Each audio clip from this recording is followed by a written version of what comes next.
पूरे वर्ष में एक दिन मकर संक्रांति। हमारे हिंदू धर्म में ये दिन है, हमारे हिंदू धर्म में जो ये दिन है। अच्छा, कई लोग कहते हैं कि सूर्य की उत्तरायण का क्रम है, ये क्रम है, ये पूजन का क्रम है, तिल्ली के लड्डू का क्रम है, लड्डू बना लो तिल्ली का, इसका क्रम है। पर अगर स्कंद पुराण उठाओ तो स्कंद पुराण में अगर मकर संक्रांति के क्रम को यदि पढ़ोगे तो मालूम पड़ेगा कि पूरे वर्ष में एक दिन ऐसा था जिस दिन भगवान शिव और नारायण ये दोनों, इसलिए आज भी हिंदू धर्म में गुड़ के लड्डू तिल्ली के साथ मिलाते हैं। क्यों? उसका कारण कि शंकर और नारायण ये दोनों एक ही दिन एक ही पल गंगा का स्नान करने के लिए एक भगवान शिव। देखिए कितना कितना हमारे हिंदू धर्म में एक एक तिथि का एक एक बार का एक एक महत्व है, उसको समझ। पूरे वर्ष में एक दिन ऐसा आता है, मकर राशि में सूर्य प्रवेश करता है तो उसे मकर संक्रांति कहते हैं हिंदू धर्म में जो ये दिन है। अच्छा, कई लोग कहते हैं कि सूर्य की उत्तरायण का क्रम है, ये क्रम है, ये पूजन का क्रम है, तिल्ली के लड्डू का क्रम है, लड्डू बना लो तिल्ली का, इसका क्रम है। पर अगर स्कंद पुराण उठाओ तो स्कंद पुराण में अगर मकर संक्रांति के क्रम को यदि पढ़ोगे तो मालूम पड़ेगा कि पूरे वर्ष में एक दिन ऐसा था जिस दिन भगवान शिव और नारायण ये दोनों, इसलिए आज भी हिंदू धर्म में गुड़ के लड्डू तिल्ली के साथ मिला। माता लक्ष्मी भगवान नारायण और भगवान शिव को स्नान के लिए गुप्त रूप से झांकती है। तो भगवान विष्णु ने तिरछी दृष्टि में माता लक्ष्मी को देखा, तो माता लक्ष्मी को देखकर भगवान विष्णु शिव जी को देखे तो शंकर भगवान ने कहा, नारायण हमने देख लिया महारानी लक्ष्मी झांक रही है, हमने वर दे दिया कि लक्ष्मी का एक नाम गुप्त लक्ष्मी रहेगा। और आज मकर संक्रांति के दिन नारायण और शिव का दर्शन इस लक्ष्मी ने करा है। पर जो गुप्त लक्ष्मी का दान दे देगा उसके घर में कभी कोई बड़ी बीमारी प्रवेश नहीं करेगी।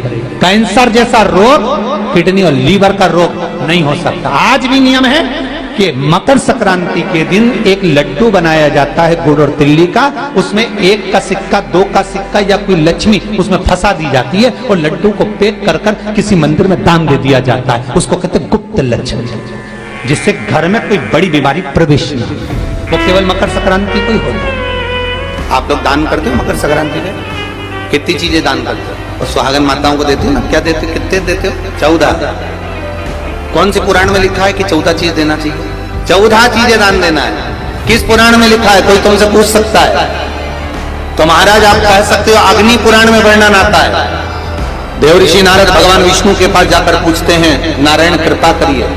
भगवान विष्णु ने पूछा, क्या बात है, बोलिए देव ऋषि नारद क्या चाहते हैं? हमें इतना सा बता दो।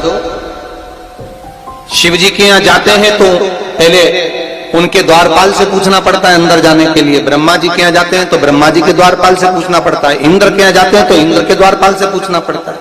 हम जितनी भी जगह जाते हैं तो कोई ना कोई नारद कह रहे हैं, नारायण से कुछ ऐसी कृपा कर दो कि हमें किसी से आज्ञा लेना ही नहीं पड़े। भगवान विष्णु तो उनकी बात को बस थोड़ा सा सुने और अंदर चले गए। नारद जी को लगा हमारा तो कोई जवाब ही नहीं दिया। नारद जी वहीं पर टिक गए, खड़े रहे, नाम जाप करते। विष्णु वापिस आए और देव ऋषि नारद से कहा, एक काम करो, जब सूर्य मकर में प्रवेश करते हुए उत्तरायण की ओर जावे, उस घड़ी उस पल में देव ऋषि नारद तुम 14 बार भगवान के नाम का, शिव नाम का दान दे दीजिए। भगवान नारायण के नाम का, राम नाम का, कृष्ण नाम का दान दे दीजिए। अब देखो यहाँ पर यह नहीं लिखा कि प्लास्टिक का डब्बा दो, समझ लेना जी हो अच्छे से कि लोगों ने दान को कितना भ्रष्ट कर दिया वो बताया जा रहा है। अग्नि पुराण में यह नहीं लिखा कि तुम प्लास्टिक की चाय की चन्नी दो 14, बाल्टी दो 14, या प्लास्टिक का डब्बा दो 14। यहाँ पर यह नहीं लिखा है कुछ भी। भगवान के नाम का दान 14 जीवों को दे आओगे तो किसी भी देवता के पास जाओगे तुम्हें परमिशन की जरूरत नहीं पड़ेगी, तुम डायरेक्ट प्रवेश कर जाओगे, डायरेक्ट। अब तुमको अगर वैकुंठ में डायरेक्ट प्रवेश करना हो तो बिना पूछे, तो उसके लिए कहा ही मकर संक्रांति पे दान दो। तो किस चीज का दान देना हमारा? प्लास्टिक का डब्बा नहीं, बाल्टी नहीं, चन्नी नहीं, किस चीज का दान?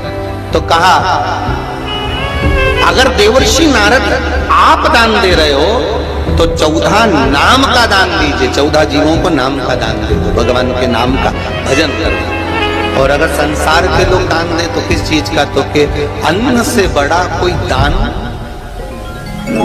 अन्न से बड़ा कोई दान। आज भी नियम है कि मकर संक्रांति के दिन एक लड्डू बनाया जाता है गुड़ और तिल्ली का, उसमें 1 का सिक्का, 2 का सिक्का या कोई लक्ष्मी उसमें फंसा दी जाती है और लड्डू को पैक कर कर किसी मंदिर में दान दे दिया जाता है, उसको कहते हैं गुप्त लक्ष्मी। पर जो गुप्त लक्ष्मी का दान दे देगा उसके घर में 1 का सिक्का, 2 का सिक्का या कोई लक्ष्मी उसमें फंसा दी जाती है और लड्डू को पैक कर कर किसी मंदिर में दान दे दिया जाता है, उसको कहते हैं गुप्त लक्ष्मी।